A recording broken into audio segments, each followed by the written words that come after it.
To my channel. ఈ వీడియోలో AP ప్రభుత్వ ఉద్యోగులకు మరియు పెన్షనర్లకు 12వ పీఆర్సీ అమలుకు తాజా సమాచారం అందింది. దీనికి సంబంధించిన పూర్తి వివరాలైతే వీడియోలో తెలుసుకుందాము. వీడియోనైతే ఎక్కడ గాని స్కిప్ చేయకుండా ఎండ్ వరకు చూసేయండి. అప్పుడే ఇన్ఫర్మేషన్ పూర్తిగా అర్థమవుతుంది. అలాగే వీడియో చూస్తున్న ప్రతి ఒక్కరు వీడియోకి లైక్ చేయండి ఫ్రెండ్స్. వీడియోని తోటి ఉద్యోగ పెన్షనర్ మిత్రులతో అయితే షేర్ చేయండి. కొత్తగా మన ఛానల్ చూస్తున్నవారు ఇంకా ఎవరైనా సబ్స్క్రైబ్ చేసుకున్నట్లయితే వెంటనే మన ఛానల్‌ని సబ్స్క్రైబ్ చేసుకోండి.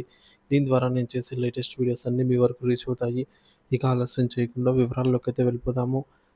ఫ్రెండ్స్, ఇక విషయానికొచ్చినట్లయితే ఆంధ్రప్రదేశ్ ప్రభుత్వ ఉద్యోగులు, ఉపాధ్యాయులు, పెన్షనర్ల ఆర్థిక జీవనానికి పే రివిజన్ కమిషన్ పీఆర్సీ యొక్క జీవనాడిది లాంటిది. సో, ప్రతి 5 ఏళ్లకు ఒకసారి వారి వేతనాలు, పెన్షన్లు ద్రవ్యోల్బణానికి అనుగుణంగా సవరించడం పీఆర్సీ ముఖ్య ఉద్దేశం. అయితే ఆంధ్రప్రదేశ్ చరిత్రలో 1969 నుంచి నేటి వరకు కొన్ని మినహా దాదాపు అన్ని పీఆర్సీలు అమల్లో జాప్యం, ఆర్థిక ప్రయోజనాలలో కోతలతో ముడిపడి ఉన్నాయి. ఈ సుదీర్ఘ ప్రయాణంలో ప్రభుత్వాల నిర్ణయాలు, ఉద్యోగ సంఘాల పోరాటాలు, ఉద్యోగుల ఆర్థిక నష్టాలను చారిత్రాత్మక గురించైతే తెలుసుకుందాము. పీఆర్సీ చరిత్రలో స్వర్ణయుగం స్వర్ణయుగం అంటాము. ఏంటంటే అవి 2 నష్టం లేని పీఆర్సీలైతే ఇంప్లిమెంట్ అయ్యాయి. ఏపీ ప్రభుత్వ ఉద్యోగులకు చరిత్రలో 2 పీఆర్సీలు ఆదర్శంగా నిలిచాయని చెప్పాలి. ఆ 2 పీఆర్సీలలో అమలు తేదీ, ఆర్థిక ప్రయోజనాలు పొందే తేదీ ఒక్కటే కావడం వల్ల ఉద్యోగులు ఎలాంటి ఆర్థిక నష్టానికి గురి కాలేదు. అవేంటంటే 4వ పీఆర్సీ 1982లో ముఖ్యమంత్రి శ్రీ కోట్ల విజయభాస్కర్ రెడ్డి హయాంలో డిసెంబర్ 1, 1982 నుంచి ఈ పీఆర్సీని అమలు చేస్తూ అదే తేదీ నుంచి ఆర్థిక ప్రయోజనాలను అందించారు. 5వ పీఆర్సీ 1986లో ముఖ్యమంత్రి శ్రీ నందమూరి తారక రామారావు గారి హయాంలో జూలై 1, 1986న పీఆర్సీ అమలు కాగా అదే తేదీ నుంచి ఆర్థిక లాభాలను వర్తింపజేశారు. ఈ 2 సందర్భాలు మినహా మిగిలిన అన్ని పీఆర్సీలలో ఉద్యోగులు, పెన్షనర్లు నెలల తరబడి, కొన్నిసార్లు సంవత్సరాల తరబడి ఆర్థిక ప్రయోజనాలను కోల్పోవడం ఒక చేదు వాస్తవము. సంఘర్షణల శకం, కీలక ఘట్టాలు, ప్రభుత్వాల నిర్ణయాలు. ఎన్టీఆర్ యుగం, సంచలన నిర్ణయాలు, పోరాటాలు 1983 నుంచి 1989 మధ్య కాలంలో. సో, పదవి విరమణ వయస్సు కుదింపు అనేది జరిగిందండి. ఏమైందంటే 1985లో శ్రీ ఎన్టీఆర్ స్వర్గీయ నందమూరి తారక రామారావు గారి ప్రభుత్వ హయాంలో ప్రభుత్వ ఉద్యోగులకు పదవి విరమణ వయసును 58 ఏళ్ల నుంచి 55 ఏళ్లకు తగ్గించడం తీవ్ర దుమారం రేపిందనమాట.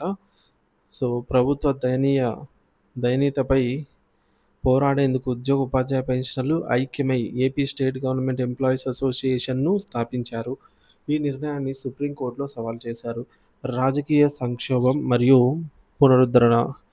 ఈ శ్రీ నందమూరి తారక రామారావు గారు వైద్యం కోసం అమెరికా వెళ్ళినప్పుడు శ్రీ నాదెండ్ల భాస్కర్‌రావు గారు ముఖ్యమంత్రి అయ్యారు. అదే సమయంలో సుప్రీంకోర్టు తీర్పుతో పదవీ విరమణ వయసును తిరిగి 58 ఏళ్లకు పెంచడంతో ఉద్యోగులు ఊపిరి పీల్చుకున్నారు. డీఏ బకాయిల నిలిపివేత. ఈ కాలంలోనే 7 విడతల కరువు భత్యం, డీఏ, డీఆర్ బకాయిలను ప్రభుత్వం నిలిపివేసింది. 1989 ఎన్నికలలో ఓటమి తర్వాత వచ్చినటువంటి డాక్టర్ మర్రి చెన్నారెడ్డి ప్రభుత్వం ఆ బకాయిలను 2 విడతలుగా అయితే చెల్లించేసింది. ఇకపోతే చంద్రబాబు నాయుడు హయాం, అధిక ఫిట్మెంట్, డీఏల కోత 1995 నుంచి 2004 మధ్య కాలంలో. ఇటీవల చంద్రబాబు నాయుడు గారు రికార్డు స్థాయి ఫిట్మెంట్ అయితే ప్రకటించారండి. అది ఎప్పుడంటే 10వ పీఆర్సీలో 2015లో అమలు చేసినటువంటి 10వ పీఆర్సీలో శ్రీ చంద్రబాబు నాయుడు గారు అప్పుడు సీఎంగా ఉన్నప్పుడు 43% ఫిట్మెంట్ ఇచ్చి రికార్డు సృష్టించారన్నమాట. దీనివల్ల ఉద్యోగుల మూల వేతనం గణనీయంగా పెరిగి దీర్ఘకాలిక మేలు జరిగింది. డీఏల నిలిపివేత, ఆత్మార్పణం. ఆర్థిక పరిస్థితులు బాగోలేవని 5 విడతల డీఏ, డీఆర్‌లను నిలిపివేశారు. దీనిపై ఉద్యోగ సంఘాలు పోరాడేందుకు 2002లో జాయింట్ యాక్షన్ కమిటీ జేఏసీ ఏర్పడింది. ప్రభుత్వ స్పందన కరువవడంతో ఆర్థిక ఇబ్బందులతో మనస్తాపానికి గురైన కొత్తగూడెంకు చెందిన పెన్షనర్ శ్రీ ఎంఎస్ఆర్ కృష్ణమూర్తి జనవరి 26, 2003న ఆత్మహత్య చేసుకున్నారు. ఈ ఘటన రాష్ట్ర వ్యాప్తంగా పెను విషాదాన్ని మిగిల్చింది. ఇక మూడోది వైఎస్ రాజశేఖర రెడ్డి పాలన, బకాయిల చెల్లింపులు 2004 నుండి 2009 మధ్య కాలంలో. 2004లో అప్పట్లో అధికారంలోకి వచ్చినటువంటి డాక్టర్ వైఎస్ రాజశేఖర రెడ్డి గారు పాదయాత్రలో ఇచ్చిన హామీ మేరకు ప్రభుత్వ చంద్రబాబు గారి ప్రభుత్వం నిలిపివేసిన 5 విడతల డీఏ బకాయిలను చెల్లించారు. ఆరోగ్యశ్రీ పథకాన్ని ప్రవేశపెట్టారు. ఉద్యోగులకు ఊరటనిచ్చడం జరిగిందనమాట. ఇక ఆయన మరణానంతరం ముఖ్యమంత్రి అయినటువంటి కొణిజేటి రోసయ్య 9వ పీఆర్సీ నివేదికను విడుదల చేసి అమలుపరిచారు. రాష్ట్ర విభజన అనంతరం 2014 నుంచి 2019 మధ్య కాలంలో శ్రీ నారా చంద్రబాబు నాయుడు గారు ముఖ్యమంత్రిగా 10వ పీఆర్సీలో 43% ఫిట్మెంట్ ఇవ్వడంతో పాటుగా ప్రభుత్వ పదవీ విరమణ వయసును కూడా 60 ఏళ్లకు పెంచారు. 75 ఏళ్లు దాటిన పెన్షనర్లకు అదనపు క్వాంటమ్ ఆఫ్ పెన్షన్ ఏక్యూపీని 10%, 15% వరుసగా అయితే అమలు చేయడం విశేషం. జగన్మోహన్ రెడ్డి పాలన రివర్స్ పీఆర్సీ వివాదం 2019 నుంచి 2024 వరకు. 11వ పీఆర్సీ అండి. 11వ పీఆర్సీ విషయంలో శ్రీ వైఎస్ జగన్మోహన్ రెడ్డి గారు ప్రభుత్వం తీసుకున్నటువంటి నిర్ణయాలు తీవ్ర వివాదాస్పదమయ్యాయి. ఉద్యోగ సంఘాలు దీనిని రివర్స్ పీఆర్సీగా అభివర్ణించాయి. ఫిట్మెంట్ కంటే ఐఆర్ ఎక్కువ. చరిత్రలో తొలిసారి మధ్యంతర భృతి 27% ఇచ్చి ఫిట్మెంట్ మాత్రం 23% ప్రకటించారనమాట. ఇక్కడ వ్యత్యాసం చూడొచ్చు. ఇక కోతలు ఇంటి అద్దె భత్యంలో హెచ్ఆర్ఏ స్లాబ్లను తగ్గించడం జరిగింది. అలాగే అడిషనల్ క్వాంటమ్ ఆఫ్ పెన్షన్ను 7%, 10% ఉండేదాన్ని 7%కి, అలాగే 15%ని 12%కి కుదించడం జరిగింది. తర్వాత డెత్ రిలీఫ్ తగ్గింపు వంటివి పెన్షనర్లను తీవ్ర నష్టానికైతే గురి చేశాయని చెప్పవచ్చు. ఆర్థిక ప్రయోజనాల్లో జాప్యం. గ్రాట్యుటీ పరిమితి 16 లక్షలకు పెంచిన అమలు తేదీలో మెలిక పెట్టడము. గ్రాట్యుటీలో చాలా నష్టమే జరిగిందని చెప్పాలి పెన్షనర్స్కి, రిటైర్ అయ్యే వారికి. యాక్చువల్గా 11వ పీఆర్సీలో గ్రాట్యుటీ అనేది 12 లక్షల నుంచి 16 లక్షలకు పెంచారనమాట. ఈ పెంపు అనేది మనకు 11వ పీఆర్సీ వాస్తవానికి 2018 నుంచి అమలు కావాల్సి ఉంది. కానీ 2020లో మానిటరీ బెనిఫిట్ ఇచ్చారు. కానీ ఈ పీఆర్సీని 2022 నుంచి అయితే ఈ యొక్క గ్రాట్యుటీ ఏదైతే పెంపును 2022 నుంచి అయితే ఇస్తున్నారు. ఈ యొక్క మధ్యకాలంలో ఎవరైతే 2018 నుంచి 2022 మధ్యకాలంలో ఎవరైతే పదవి విరమణ చేశారో వారందరూ తీవ్ర అసంతృప్తికి కారణమైందనమాట. అంటే వారు జస్ట్ కొన్ని రోజుల వ్యవధిలోనే 4 లక్షల రూపాయల వరకు గ్రాట్యుటీని కోల్పోయిన వారు కూడా ఉన్నారు.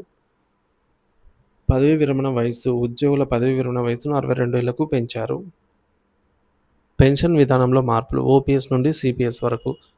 కేంద్ర ప్రభుత్వం 2004 నుండి ప్రవేశపెట్టిన నూతన పెన్షన్ విధానాన్ని ఎన్పీఎస్ను రాష్ట్ర ప్రభుత్వం కాంట్రిబ్యూటరీ పెన్షన్ స్కీమ్ సిపిఎస్గా అమలు చేస్తోంది. దీనివల్ల ఉద్యోగులు పాత పెన్షన్ విధానానికి ఓపీఎస్కు దూరమై పదవీ విరమణ తర్వాత ఆర్థిక భద్రత కోల్పోతున్నారనే ఆందోళన తీవ్రంగా ఉంది. సిపిఎస్ను రద్దు చేస్తామని హామీ ఇచ్చినా అది నెరవేరకపోవడం ఉద్యోగులలో తీవ్ర నిరాశను మిగిల్చింది. ప్రస్తుత పరిస్థితి ఎదురుచూపులు. 2024లో ఎన్నికల్లో ఘన విజయం సాధించిన కూటమి ప్రభుత్వంపై ఉద్యోగ పెన్షనర్లు భారీ ఆశలతో పెట్టుకున్నారు. ఎన్నికల సమయంలో ఇచ్చిన వాగ్దానాలు నెరవేరుతాయని ఎదురు చూస్తూ ఉన్నారు. వారి ప్రధాన డిమాండ్లు ఇవే. ఈ మేరకు చూసుకున్నట్లయితే 12వ పీఆర్సీ కాలయాపన చేయకుండా 12వ పీఆర్సీని వెంటనే ప్రకటించి గౌరవప్రదమైన ఫిట్మెంట్తో అమలు చేయాలి. అలాగే బకాయిల చెల్లింపులు. నిలిచిపోయినటువంటి డిఏడిఆర్ బకాయిల ఎరియర్స్ను తక్షణమే విడుదల చేయాలి. 3వది సిపిఎస్ రద్దు చేసి పాత పెన్షన్ విధానాన్ని పునరుద్ధరించాలనే డిమాండ్పై స్పష్టమైన హామీ ఇవ్వాలి. 4వది ఆర్థిక ప్రయోజనాలు. పీఆర్సీ అమలు తేదీ నుండే ఆర్థిక ప్రయోజనాలను వర్తింపజేసి గతంలో జరిగిన నష్టాన్ని పునరావృతం చేయకూడదు. ఉద్యోగులు, పెన్షనర్ల జీవితాలు ప్రభుత్వ విధానాలతో ముడిపడి ఉంటాయి. పీఆర్సీల అమల్లో పారదర్శకత, సకాలంలో నిర్ణయాలు తీసుకోవడం ప్రభుత్వాల బాధ్యత. కేవలం పేరుకు ప్రతి 5 ఏళ్లకు ఒకసారి కమిషన్ వేయడం కాకుండా దానిని సిఫార్సులను ఉద్యోగ సంఘాలతో చర్చించి వారి ప్రయోజనాలను కాపాడినప్పుడే ప్రభుత్వంపై విశ్వాసం నిలుస్తుంది. ప్రస్తుత ప్రభుత్వం ఉద్యోగుల దశాబ్దాల ఆవేదనను అర్థం చేసుకొని వారి న్యాయమైన డిమాండ్లను నెరవేరుస్తుందని లక్షలాది మంది ఆశగా అయితే ఎదురుచూస్తున్నారు. ఈ మేరకు కూటమి ప్రభుత్వం ఇక పీఆర్సీకి సంబంధించి ఉద్యోగ పెన్షన్ సంఘాలతో చర్చించి నిర్ణయం తీసుకోవాల్సిన అవసరం అయితే ఎంతైనా ఉంది ఫ్రెండ్స్.